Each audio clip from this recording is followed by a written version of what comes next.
আমি কিছু আমার জীবনের প্র্যাকটিক্যাল এক্সপেরিয়েন্স ঠাকুর ধরে আমার কি উপলব্ধি সবার সাথে একটু শেয়ার করব। আর আমি বলছি আমার নিজেকে তৈরি করার জন্য, আমি কাউকে শিক্ষা দেওয়ার জন্য না, আমি নিজেকে শিক্ষা দেওয়ার জন্য বলবো, যাতে ঠাকুরকে ধরে আমি নিজেকে আরো একটু উন্নত করতে পারি। তো আজকে আমরা এখানে সবাই উপস্থিত হয়েছি, অনেক অনেক দূর থেকে এসেছেন সবাই। কেন এসেছি? আমাদের অঙ্কিতা মা এবং আমাদের সৌভিকদার তাদের বেবি হবে, তাদের মঙ্গল কামনায় আমরা ঠাকুরের রাতুল চরণে প্রার্থনা জানাতে, সৎসঙ্গ করতে। তো এই যে আমরা প্রার্থনা করছি ঠাকুরের চরণে তাদের জন্য, এটা হচ্ছে নিষ্কাম প্রার্থনা। একমাত্র ঠাকুর শুনবেন সেই নিষ্কাম প্রার্থনায়। সকাম প্রার্থনা ঠাকুর শুনবেন না। সকাম প্রার্থনা কি? ঠাকুর আমাকে টাকা দাও, আমাকে গাড়ি দাও, আমাকে বাড়ি দাও, আমাকে সুখে রাখো, আমাকে ভালো চাকরি দাও। ঠাকুর এগুলো শুনবেন না, কারণ ঠাকুর আমাদের সবাইকে ভালোবাসেন। তো ঠাকুর নিষ্কাম প্রার্থনা শুনবেন। আর নিষ্কাম প্রার্থনা কারা করবেন? অন্যেরা করবেন। আর অন্যেরা কেন করবেন? তারা কি জন্য করবেন আমার জন্য নিষ্কাম প্রার্থনা? ভালোবাসার জন্য।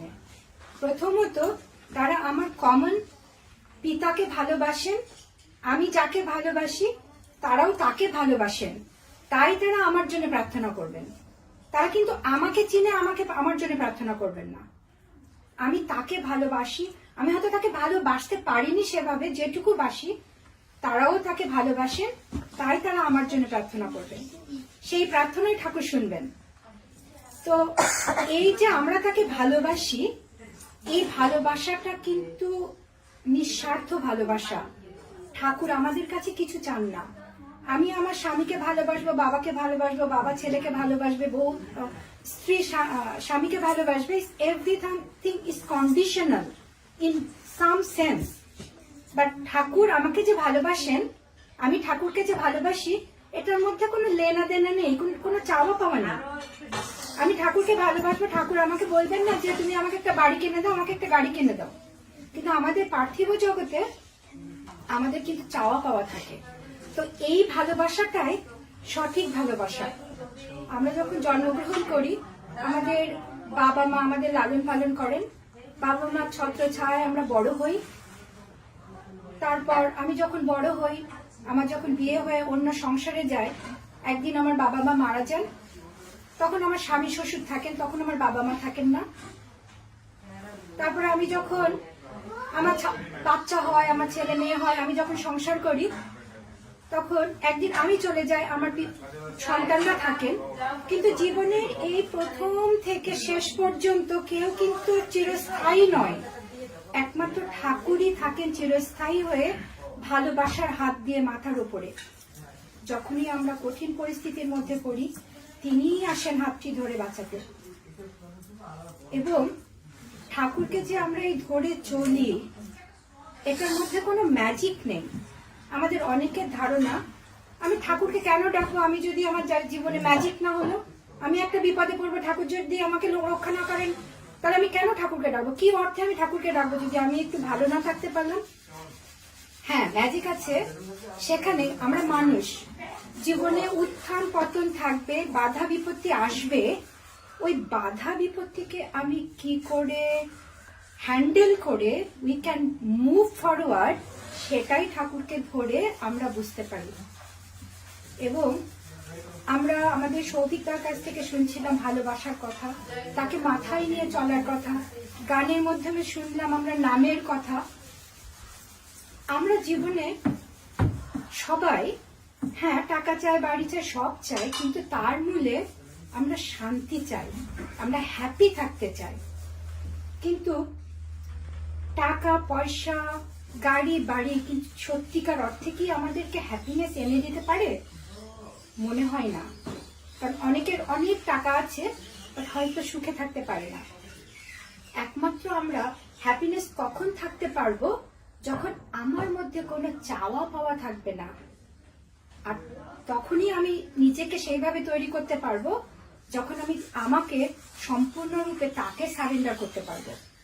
এটা is very very tough, but প্রতিদিন যদি আমরা একটু একটু করে চেষ্টা করি হয়তো আমি সেই পথে যেতে পারবো। তো অনেকের মধ্যে ধারণা হয়তো যে ঠাকুরকে কেন আমরা শ্রীকৃষ্ণকে ডাকবো, আমরা রামকৃষ্ণকে ডাকবো, কিন্তু ঠাকুরকে কেন ডাকতে যাব? কেন যাব? আমরা যদি গীতা মানি, ভগবান শ্রী শ্রী কৃষ্ণ বলে গেছেন যে আমি যুগে যুগে আসবো, সম্ভব আমি যুগে যুগে, পরিত্রাণায় সাধুনাং বিনাশায় চতুষ্কৃতম সম্ভব আমি যুগে যুগে। তো যুগে যুগে তিনি আসবেন, এটা তিনি গীতাতেই বলে গেছেন। তো এখন আমাদের ঠাকুরই হচ্ছেন সর্বশেষ অবতার, যাকে ধরলে আমরা সেই পূর্ববর্তীকেই আমাদের মধ্যে প্রকাশ করতে পারি। তো এটার মধ্যে যে ম্যাজিক নেই যেটা বলছিলাম, ম্যাজিকটা এখানেই। ঠাকুর যে আমাদের যে নামটা দিয়েছেন সেটা সায়েন্টিফিক্যালি সেইটা সম্পর্কে অনেক স্টাডি আছে। তো যে নামটা আমাদের করার কথা হয়তো আমরা সেই পরিমাণ করতে পারি না, তো যেটুকু করতে পারা যায় সঠিক নিয়মে করলে আমাদের চিন্তা ভাবনা কনসেন্ট্রিক হয়। তখন আমরা কোনো ডিসিশন নিতে যদি কোনো বিপদেও পড়ি, সেইখান থেকে আমরা সঠিক ডিসিশন নিয়ে বেরোতে পারবো। এবং আমরা রিমা মায়ের কাছ থেকে শুনছিলাম, সৌভিকদার কাছে শুনছিলাম আচার্যদেব। আচার্যদেব হচ্ছেন আমাদের আচার্য সিদ্ধ পুরুষ, যিনি এখন সৎসঙ্গকে পরিচালনা করছেন। তিনি আমাদের ঠাকুর শ্রী শ্রী বর্দার ছেলে ছিলেন প্রিভিয়াস আচার্যদেব, এবং তার ছেলে হচ্ছেন আমাদের আচার্যদেব। তিনি আমাদেরকে করিয়ে দেখিয়ে দিয়ে যাচ্ছেন আমাদেরকে কিভাবে চলতে হবে। এবার আসি আমার প্র্যাকটিক্যাল এক্সপেরিয়েন্স। আচার্যদেব কিভাবে আমাদের মনের কথা জানেন, এবং তারা এখন বসে এখান থেকে 100 বছর পরে কি হবেন তারা বুঝতে পারেন। এবং কেউ যদি বলে ঠাকুরকে আমি দেখেছি কিনা, আমি বলবো হ্যাঁ আমি দেখেছি। কিভাবে? আমার অনুভূতি দিয়ে দেখেছি।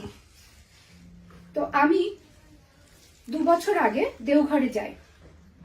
দেওঘরে গেলে আমি কয়েকবার আমি সুযোগ পেয়েছি তার দর্শন করার।